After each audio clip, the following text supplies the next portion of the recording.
Hello everyone. आज की इस वीडियो में बात करने वाले हैं प्रजनन तंत्र से संबंधित महत्वपूर्ण प्रश्नों की। गाइज सभी क्वेश्चन आपकी एग्जाम के पॉइंट ऑफ व्यू से इम्पोर्टेंट है, सिलेक्टेड है। ये वीडियो सभी प्रतियोगी परीक्षा जैसे railway, SSC, NDA, PCS, NEET, पटवार, पुलिस ऑल कॉम्पिटिटिव एग्जाम के लिए उपयोगी है। गाइज मेरा नाम रवि है। मैं सभी प्रतियोगी परीक्षाओं के लिए बायोलॉजी पढ़ाता हूँ। जो कंटेंट आपको पेड कोर्स में उपलब्ध नहीं होता उससे अच्छा कंटेंट देने की कोशिश करता हूँ। आपको हमारे साथ जुड़ने के लिए ₹1 देने की आवश्यकता नहीं है। सिर्फ आपको हमारे चैनल को सब्सक्राइब करना है, बेल आइकन को प्रेस करना है, जिससे आपके पास हमारी वीडियो का नोटिफिकेशन टाइम टू टाइम पहुंच सके। अब करते हैं साथियों आज के क्लास की शुरुआत। देखिए भैया, अब बात करते हैं क्वेश्चन नंबर 1 की। गाइज ये क्वेश्चन बहुत ही अच्छा क्वेश्चन है।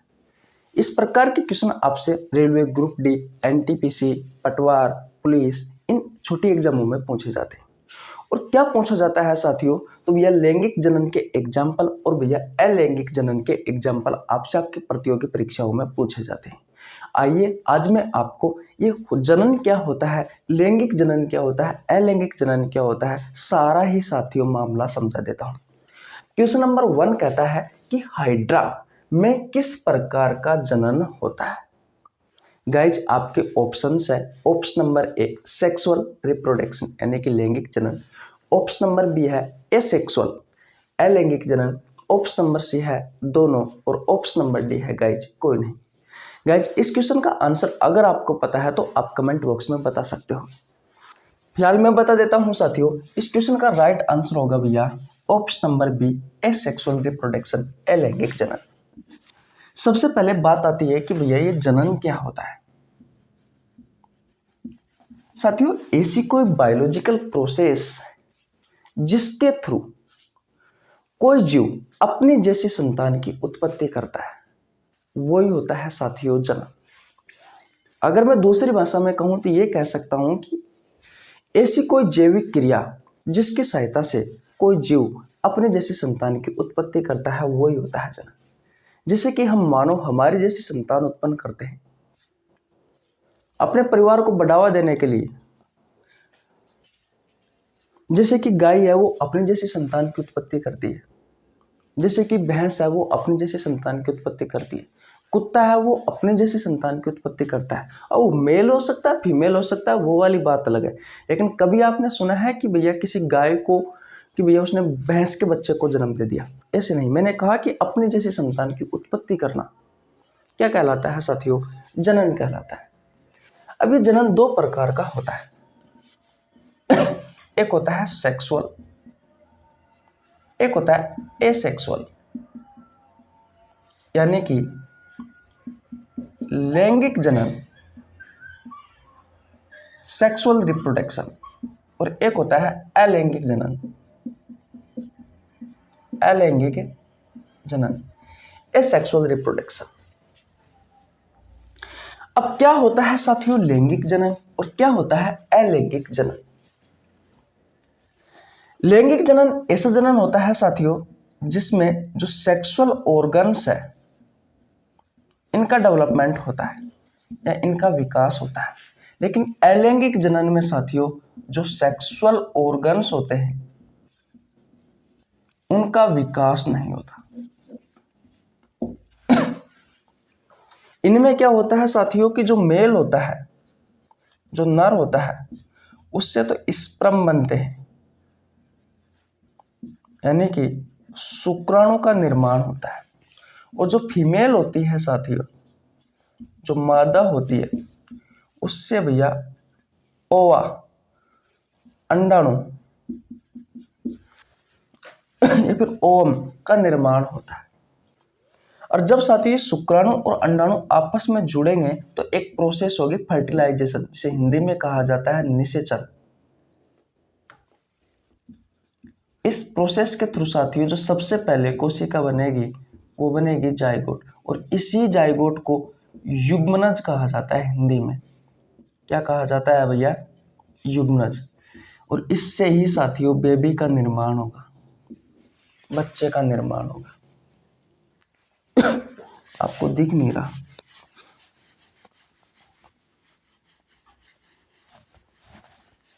थोड़ा कैमरे के एंगल को थोड़ा नीचा करता हूँ, 1 मिनट रुकना भैया।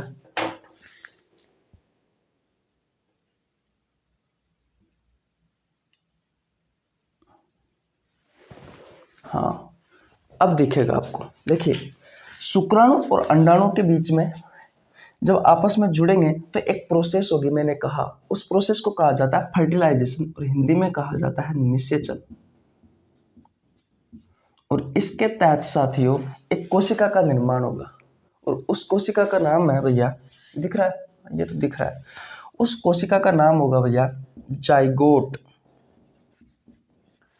इसे हिंदी में युग्मनज कहा जाता है। और साथियों इसी से ही भैया बेबी का निर्माण होता है, छोटे बच्चे का निर्माण होता है, यानी कि पेट के अंदर बच्चे का निर्माण होता है इसी प्रोसेस के तहत। अलैंगिक जनन में साथियों जो सेक्सुअल ऑर्गन्स है उनका डेवलपमेंट ही नहीं हो पाता, तो यहाँ पर स्पर्म और ओवम वगैरह ऐसी कुछ नहीं बनता। तो आप ये कहोगे कि भैया अलैंगिक जनन किस प्रकार का जनन कैसे होता है। अगर मैं एग्जाम्पल की बात करूं साथियों, सबसे पहले लैंगिक जनन के, तो इनके उदाहरण है भैया जितने भी एनिमल है। आपको पता है कि मानव भी एक एनिमल है, लेकिन सबसे बुद्धिमानी है। मानव, कुत्ता, गाय, भैंस, गधा, घोड़ा, इन सभी में साथियों किस प्रकार का जनन होता है तो भैया लैंगिक जनन होता है, सेक्सुअल रिप्रोडक्शन होता है। क्योंकि भैया इसमें क्या होता है, सेक्सुअल ऑर्गन्स का डेवलपमेंट होता है। इसमें जो नर होता है, मेल होता है, उसमें शुक्राणु कोशिका का निर्माण होता है, और जो फीमेल होती है, जो मादा होती है, उसमें ओवा या ओवम अंडाणु का निर्माण होता है। जब ये शुक्राणु और अंडाणु आपस में जुड़ेंगे तो एक प्रोसेस होगी जिसे फर्टिलाइजेशन या निषेचन की प्रक्रिया कहा जाता है।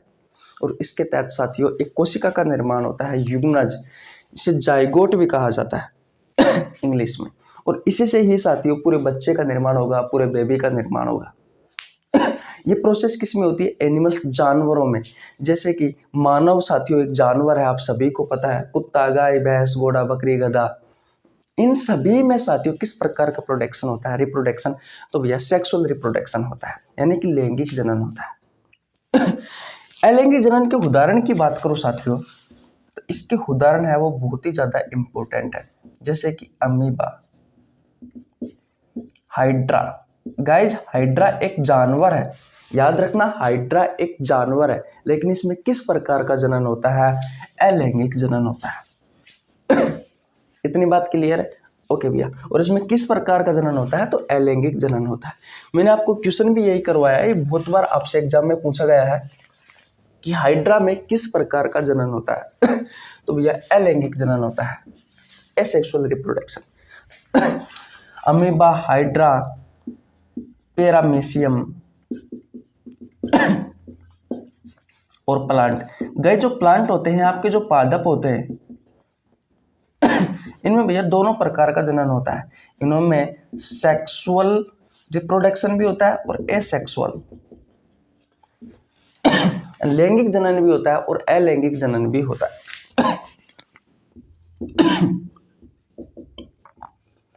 इनमें लैंगिक जनन भी होता है और अलैंगिक जनन भी होता है।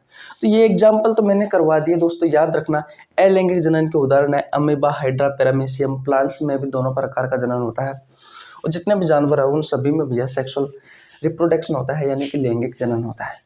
अब ये तो मैंने आपको बता दिया कि भैया लैंगिक जनन कैसे होता है, क्योंकि मेल में तो स्पर्म यानी कि शुक्राणु कोशिका का निर्माण होता है, और फीमेल में ओम यानी अंडाणु कोशिका का निर्माण होता है। दोनों आपस में जुड़ेंगे तो फर्टिलाइजेशन के प्रोसेस के तहत साथियों युग्मनज में जाइगोट का निर्माण होगा, और इसी से ये भैया बच्चा बनेगा। तो ये तो आपको समझ में आ गया कि भैया ये लैंगिक जनन कैसे होता है। लेकिन अब बात आती है कि अलैंगिक जनन कैसे होता है। गाइस इसे समझना बहुत ही आसान है, अगर अच्छे से समझोगे आप, ज्यादा डिटेल में नहीं जाएंगे। लेकिन मैं आपको बता दूं, मान लीजिए ये कोई पादप है ये कोई पौधा है, ठीक है, इसका ऊपर वाला भाग टूटकर साथियों जमीन पर गिर गया, तो इसी से ये भैया नए पादप का निर्माण हो जाएगा। ये होता है साथियों अलैंगिक जनन। क्या इसमें साथियों स्पर्म बना, स्पर्म कोशिका बनी, शुक्राणु कोशिका का निर्माण हुआ, इसमें अंडाणु कोशिका का निर्माण हुआ, इसमें फर्टिलाइजेशन की प्रोसेस हुई नहीं। ऊपर वाला तना टूटा, नीचे गिरा साथियों, और गिर करके भैया नए पादप का निर्माण कर दिया। या फिर साथियों यहां से ग्रोथ पैदा हो गई, ये पादप है, इस पादप की यहां से ग्रोथ हो गई। अब ये ग्रोथ यहां से टूट गई और टूट कर जमीन पे आ गिरी, और इसी से ही साथियों एक नए पादप का निर्माण हो गया। ऐसे होता है साथियों अलैंगिक जनन। आशा करता हूं साथियों ये क्वेश्चन आपको बहुत अच्छे से समझ में आ गया होगा। इस प्रकार के क्वेश्चन साथियों आपसे आपकी प्रतियोगी परीक्षाओं में बार बार पूछे जाते हैं।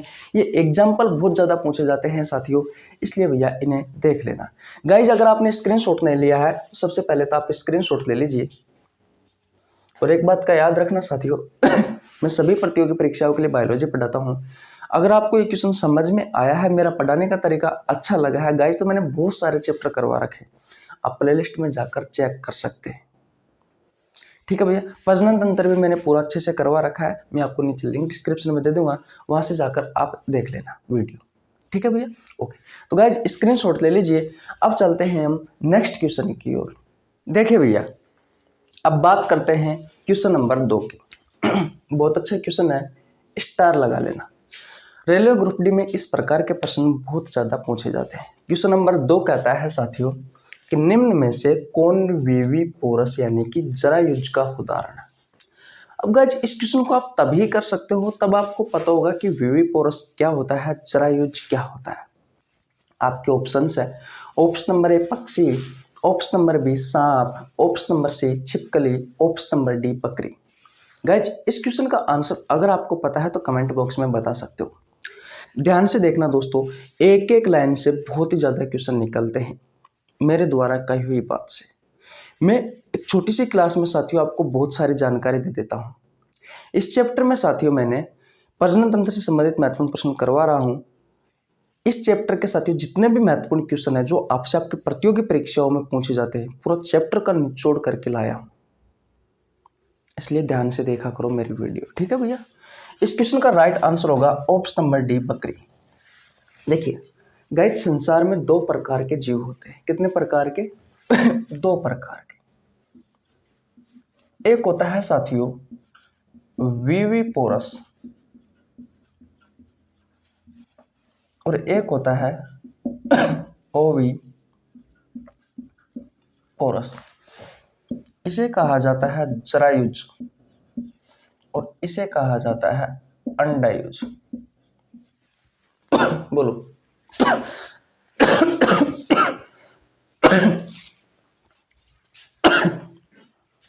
सॉरी, खांसी हो रखी है।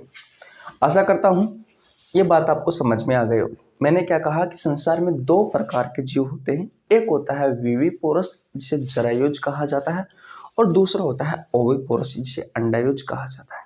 क्या होता है साथी विविपोरस और अंडायुज, सॉरी विविपोरस और ओविपोरस? देखिए विविपोरस ऐसे जीव होते हैं जो डायरेक्ट बच्चे को जन्म देते हैं और ओविपोरस क्या होते हैं साथियों जो डायरेक्ट अंडे को जन्म देते हैं, जो अंडे को जन्म देते हैं। अब आपको पता है साथियों कि इनके उदाहरण क्या क्या हो सकते हैं। अंडे को जो कौन जन्म देता है? जितने भी पक्षी है साथियों सभी अंडे को जन्म देते हैं। सांप है, छिपकली है, और आप अपने हिसाब से एग्जाम्पल लिख लेना क्योंकि ये ऐसे एग्जाम्पल है जो आपसे आपकी प्रतियोगी परीक्षाओं में पूछे जाते हैं, वो मैंने आपको लिखवा दिया। इधर की बात करें तो हम हमारे मानव की बात कर लेते हैं। मानव कैसा है? मानव कैसा कैरेक्टर है? मानव का कैसे लक्षण है? मानव में ये विविपोरस जरायुज है, हम बच्चे को जन्म देते हैं। गाय की बात कर लेते हैं, भैंस की बात कर लेते हैं, कुत्ता की बात कर लेते हैं, बकरी की बात कर लेते हैं, घोड़ा की बात कर लेते हैं, गधा की बात कर लेते हैं, हाथी की बात कर लेते हैं और जितने भी जानवर है सभी साथियों बच्चे को जन्म देते हैं। तो अगर आपसे एग्जाम में पूछा जाए तो अब आशा करता हूं ये क्वेश्चन नहीं छूटेगा कि भैया विविपोरस क्या होता है और ओविपोरस क्या होता है। बोलो, क्वेश्चन क्लियर है? ओके गाइज स्क्रीनशॉट ले लीजिए। नेक्स्ट क्वेश्चन की ओर चलते हैं। क्लास मिस मत करना साथियों क्योंकि आगे के जो क्वेश्चन है साथियों वो बहुत ही ज्यादा इंपॉर्टेंट है। एक क्वेश्चन में साथियों अगर एक क्वेश्चन भी छूट गया तो भैया ये समझ लेना कि आपके चैप्टर का कुछ पार्ट रह गया। ज़्यादा क्वेश्चन नहीं करवाऊंगा, 7 से 8 क्वेश्चन करवाऊंगा, लेकिन 7 से 8 क्वेश्चन में इतनी सारी जानकारी दे दूंगा कि इस चैप्टर से क्वेश्चन आएगा तो भैया जहाँ तक है, जहाँ तक 100 में से 99% वहीं से ही आएगा। स्क्रीनशॉट ले लीजिएगा। ले लिया? ओके भैया। देखिए भैया, अब बात करते हैं क्वेश्चन नंबर 3 की। ये क्वेश्चन बहुत ही ज़्यादा इम्पोर्टेंट है, जितना स्टार हो सके उतना स्टार लगा लेना, क्योंकि ऐसी कोई कम्पिटिटिव एग्जाम नहीं है साथियों जिसमें ये क्वेश्चन नहीं आया हो। क्वेश्चन नंबर 3 कहता है निषेचन फर्टिलाइजेशन की क्रिया कहाँ संपन्न होती है। गाइज आपके ऑप्शंस है, ऑप्शन नंबर ए अंडाशय, ऑप्शन नंबर बी गर्भाशय, ऑप्शन नंबर सी है अंडवाहिनी या fallopian tube, option number D है गाइज कोई नहीं। इस क्वेश्चन का आंसर होगा भैया ऑप्शन नंबर सी अंडवाहिनी या फिर फेलोपियन ट्यूब। देखिए, जो महिला होती है, जो मादा होती है, उसमें साथियों एक जोड़ी अंडाशय पाए जाते हैं। एक जोड़ी क्या पाए जाते हैं? ओवरी, अंडाशय। जैसे कि मान लीजिए एक ये है, आपने मादा जनन तंत्र में साथियों चैप्टर पे देखा होगा। ऐसे साथियों ये दो जोड़ी, मान लीजिए कि ये एक जोड़ी ओवरी है, एक ये और एक ये। यहां से साथियों इनसे जुड़ी हुई एक नली निकलती है कुछ इस तरीके से। आपको पता है ये क्या है? ये भैया अंडाशय है। और इस अंडाशय में किसका निर्माण होता है? अंडाणु का निर्माण होता है। ये क्या है? अंडाशय। और इस अंडाशय में किसका निर्माण होता है? अंडाणु का।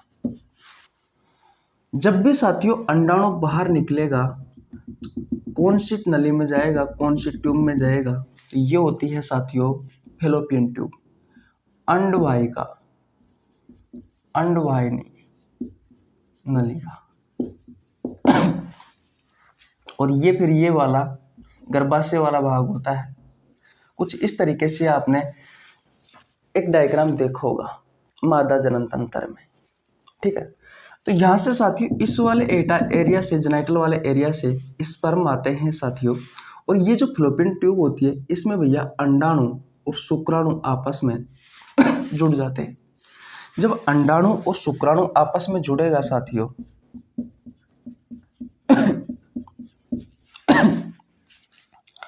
तो भैया आप सभी को पता है एक प्रोसेस होगी, और उस प्रोसेस को फर्टिलाइजेशन, निषेचन की प्रक्रिया कहा जाता है। और इसी प्रक्रिया के तहत जो पहला कोशिका का निर्माण होता है, उस पहली कोशिका को जाइगोट या फिर युग्मनज कहा जाता है। जाइगोट या युग्मनज कहा जाता है। साथ ही ये जो युग्मनज होती है, मानव जीवन की पहली कोशिका होती है। मानव जीवन की पहली कोशिका। अगर आपसे कोई क्वेश्चन पूछे कि मानव जीवन की पहली कोशिका कौन सी है, तो युग्मनज या जाइगोट है।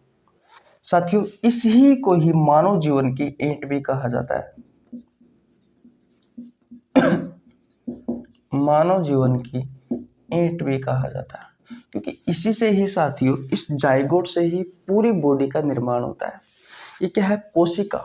आपको पता है कि कोशिका विभाजन की प्रक्रिया के थ्रू एक कोशिका से बहुत सारी कोशिकाओं का निर्माण होता है। एक कोशिका से 2 बनेगी, 2 से 4, 4 से 8, 8 से 16, 16 से 32, 32 से 64, इस तरीके से बहुत सारी कोशिकाएं बनेगी। जब कोशिका समूह बना लेगी साथियों, तो उत्तक का निर्माण होगा। जब उत्तक समूह बना लेते हैं साथियों, तो किसका निर्माण होता है?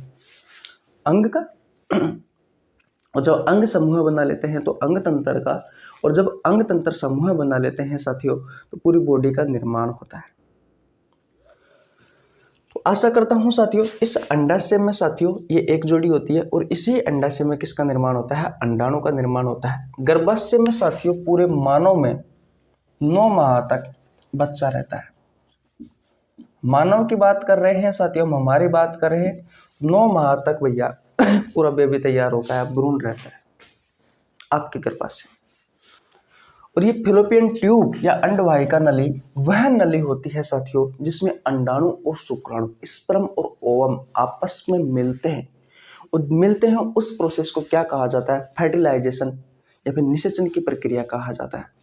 और उसके तहत इस जाइगोट का निर्माण होता है, जो हमारे शरीर की पहली कोशिका या फिर इसे मानव जीवन की ईंट भी कहा जाता है।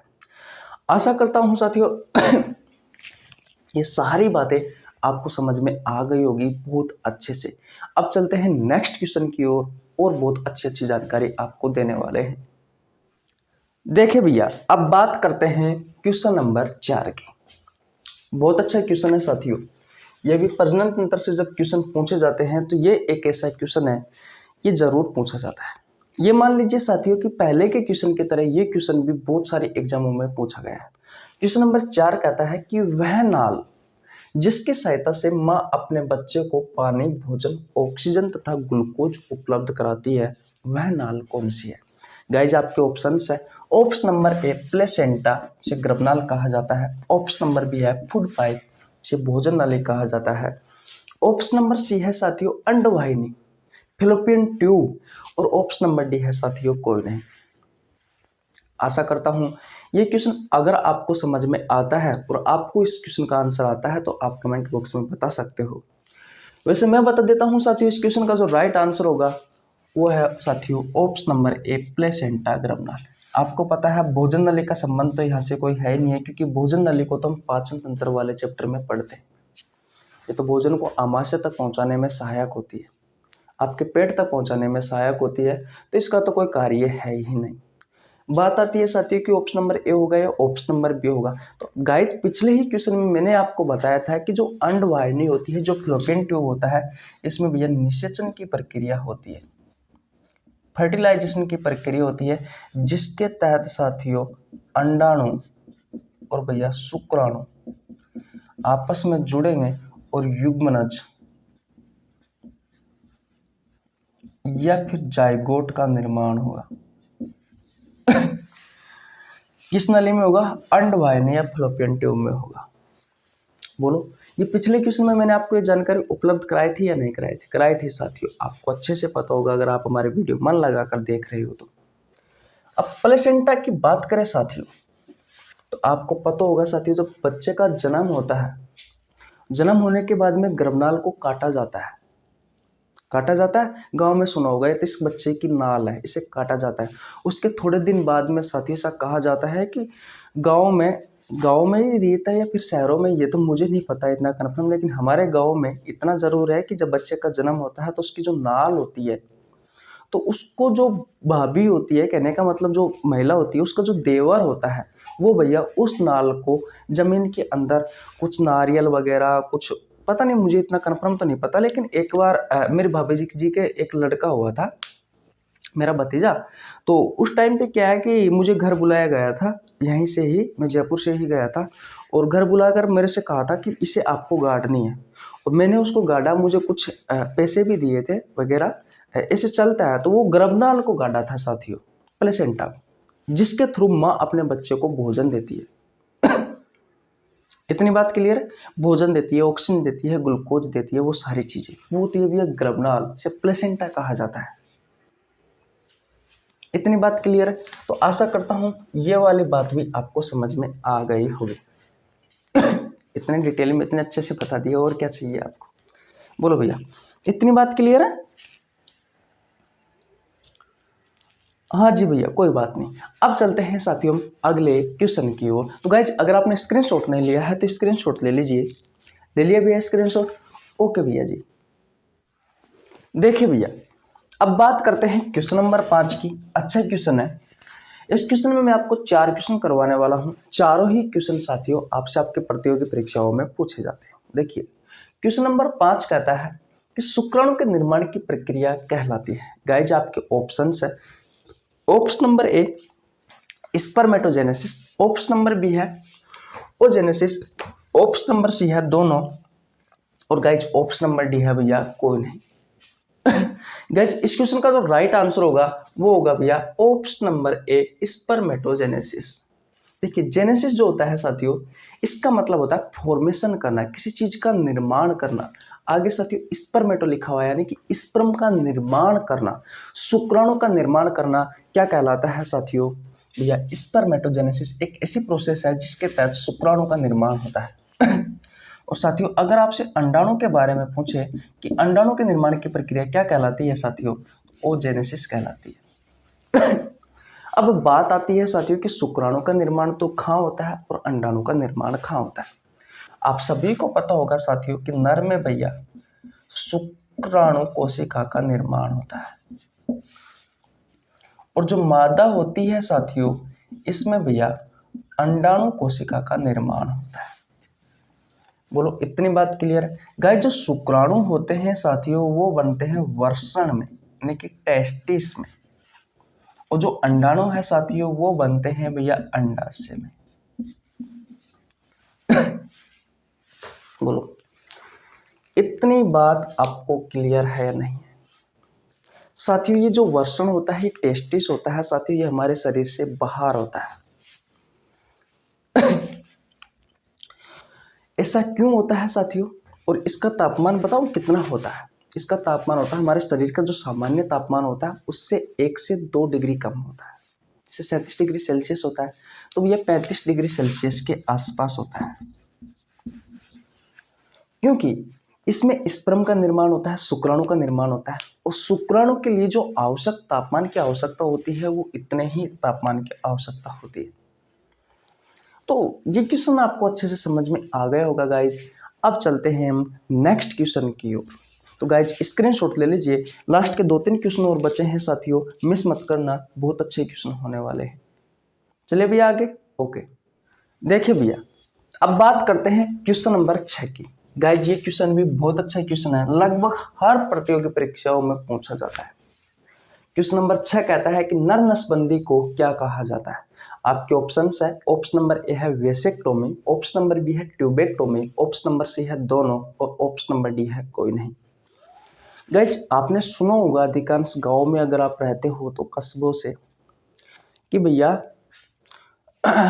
मेरे काकी है उसका ऑपरेशन हुआ था, अगर वो ऑपरेशन सक्सेसफुल हो जाता है तो फिर वो बच्चा बच्ची पैदा नहीं कर सकती।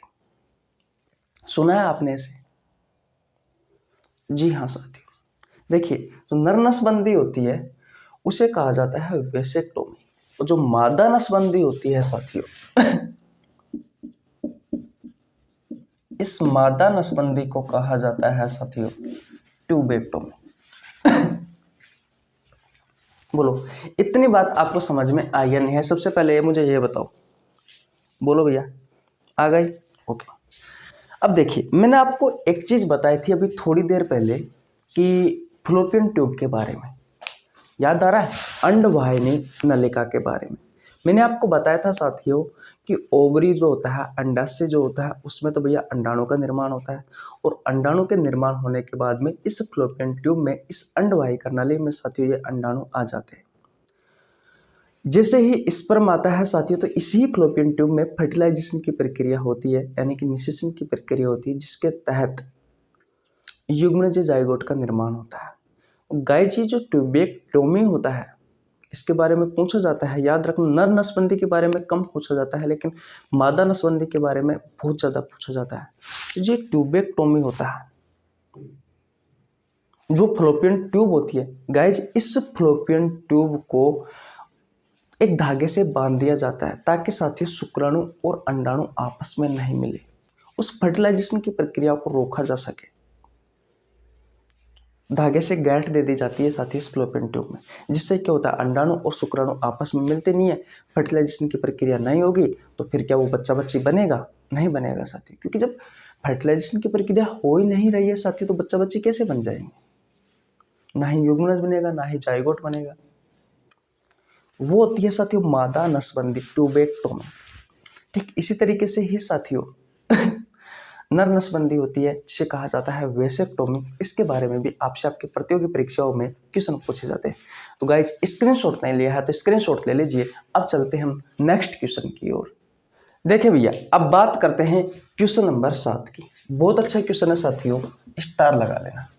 देखिए क्वेश्चन नंबर 7 कहता है कि निम्न में से नर हार्मोन है। गाइज आपके ऑप्शन है, option number A testosterone hormone, option number B है साथियों estrogen hormone, option number C है साथियों progesterone hormone, option number D है कोई नहीं। गाइस इस क्वेश्चन का जो राइट आंसर होगा वो होगा भैया option number A, testosterone hormone. Guys ऐसी कोई प्रतियोगी परीक्षा नहीं है गाइज, ये समझ लीजिए कि इस क्लास का सबसे इंपॉर्टेंट जो क्वेश्चन है वो भैया यही है। नर हार्मोन और मादा हार्मोन आपसे पूछे जाते हैं साथियों। टेस्टोस्टेरोन हार्मोन नर हार्मोन है और ये दोनों साथियों मादा हार्मोन है। नर हार्मोन क्या करता है साथियों? नर के प्रजनन अंगों की ग्रोथ करवाता है। मादा हार्मोन क्या करते हैं साथियों? मादा के प्रजनन अंगों की ग्रोथ करवाते हैं। गाइस ये जो एस्ट्रोजन हार्मोन है ये किशोर अवस्था से ही साथियों निकलना स्टार्ट हो जाता है, इसके प्रजनन अंगों की ग्रोथ करवाता है मादा की। लेकिन जो प्रोजेस्टेरोन हार्मोन है साथियों ये जब महिला या कोई लड़की प्रेग्नेंट होती है साथियों तो उस समय निकलता है।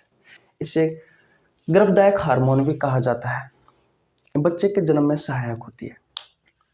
ये आपका जो गर्भाशय होता है इस गर्भाशय के आकार को बढ़ाने में भी सहायक होता है प्रोजेस्टेरोन। तो आशा करता हूं ये क्वेश्चन आपको बहुत अच्छे से समझ में आ गया होगा। अब चलते हैं साथियों नेक्स्ट क्वेश्चन की ओर। स्क्रीनशॉट नहीं लिया तो स्क्रीनशॉट ले लीजिए। ले लिया भैया? ओके। देखिए भैया अब बात करते हैं क्वेश्चन नंबर 28 की। बहुत अच्छा क्वेश्चन है साथियों, स्टार लगा लीजिए। क्वेश्चन नंबर 8 कहता है, ये हमारा आज का अंतिम क्वेश्चन है। आशा करता हूं साथियों मैंने जितने भी क्वेश्चन करवाए हैं आपको अब तक आपको सभी क्वेश्चन बहुत अच्छे से समझ में आ गए होंगे। क्वेश्चन नंबर 8 कहता है कि प्रथम मासिक चक्र को कहा जाता है। आपके ऑप्शंस है, option number A menarche, option number B है मीनोपॉज, ऑप्शन नंबर सी है दोनों, ऑप्शन नंबर डी है कोई नहीं। देखिए सबसे पहले मासिक चक्र के बारे में बात करते हैं। यह है साथियों मासिक धर्म चक्र। मासिक धर्म चक्र इसे कहा जाता है इंग्लिश में मेंस्ट्रुअल साइकिल, शॉर्ट फॉर्म में कहा जाता है एमसी। ये मासिक धर्म चक्र साथियों महिलाओं में आता है। किसमें आता है भैया? महिलाओं में। हर 28-29 दिन में साथियों ये महिलाओं में आता है। जब ये नहीं आता साथियों तो समझ लेना लड़की प्रेग्नेंट है। साथियों 11 वर्ष की उम्र में लड़कियों में किशोर अवस्था स्टार्ट हो जाती है और तब से ही साथियों ये मासिक धर्म चक्र आना स्टार्ट हो जाता है। अगर लड़कों की बात करें तो भाई साहब 12 से 13 वर्ष में लड़कों की किशोर अवस्था स्टार्ट हो जाती है। आपने सुना भी होगा इसे। देखिए जब पहली बार मासिक धर्म चक्र आता है तो साथियों जो पढ़े लिखे लोग होते हैं वो कहते हैं कि मेनार्क आया है। पहली बार जब मासिक धर्म चक्र आता है किसी महिला में तो उसे कहा जाता है साथियों मेनार्क। और मेनोपॉज कहा जाता है जब अंतिम समय साथियों जब ऐसा ये आता है ना मासिक धर्म चक्र दिखाई देता है उसे कहते हैं साथियों मेनोपॉज। आशा करता हूं साथियों ये कहानी आपको बहुत अच्छे से समझ में आ गई होगी। तो आज यहीं तक रखते हैं। आशा करता हूं जितने भी क्वेश्चन लेके आया था साथियों सभी क्वेश्चन आपके एग्जाम के पॉइंट ऑफ व्यू से बहुत ही ज़्यादा इंपॉर्टेंट है। अगर आपको और भी बहुत सारे क्वेश्चन करने हैं साथियों इस चैप्टर के, मैं आपको नीचे लिंक डिस्क्रिप्शन में दे दूंगा, वहां से जाकर आप देख सकते हो। बहुत अच्छे से एक एक लाइन से मैंने क्वेश्चन करवाए हैं, बहुत सारे क्वेश्चन करवाए। ये तो ऐसे क्वेश्चन है साथियों आपके एग्जाम के पॉइंट ऑफ व्यू से जो बार बार आपसे एग्जाम में पूछे जाते हैं, डायरेक्ट पूछे जाते हैं। अगर आपने चैप्टर भी नहीं पढ़ा है तो अगर आप ये 7-8 क्वेश्चन में दी हुई जानकारियों को अगर आप अच्छे से ग्रहण कर लेते हो तो भैया आपके चांस है कि आपके एग्जाम में कोई क्वेश्चन आ जाए और भैया आपका सही हो जाए। और भी मैंने लगभग जितने भी बायोलॉजी के जो जूलॉजी में हम साथियों जो चैप्टर पढ़ते हैं लगभग साथियों सभी ही चैप्टरों के मैंने आपको क्वेश्चन करवा दिया। जैसे कि कंकाल तंत्र, पाचन तंत्र, उत्सर्जन तंत्र, श्वसन तंत्र, प्रजनन तंत्र ये करवा दिया। आंख से संबंधित क्वेश्चन करवा रखा है। तंत्रिका तंत्र से संबंधित मैंने क्वेश्चन करवा रखा है। बचे हुए चैप्टरों का मैं करवा दूंगा साथियों 1-2 दिन में। अगर गाइज आपको बायोलॉजी पढ़नी है पूरी कॉम्पिटिटिव एग्जाम के लिए, हमारे साथ बिल्कुल 1 रुपये देने की आवश्यकता नहीं है, आप हमारे साथ जुड़ सकते हो। दोस्तों चैनल को सब्सक्राइब करना पड़ेगा, बेल आइकन को प्रेस करना पड़ेगा, जिससे आपके पास हमारी वीडियो का नोटिफिकेशन टाइम टू टाइम पहुंच सके। बस इतना है। तो मिलते हैं दोस्तों नेक्स्ट वीडियो में, तब तक के लिए जय हिंद, जय भारत, राम राम।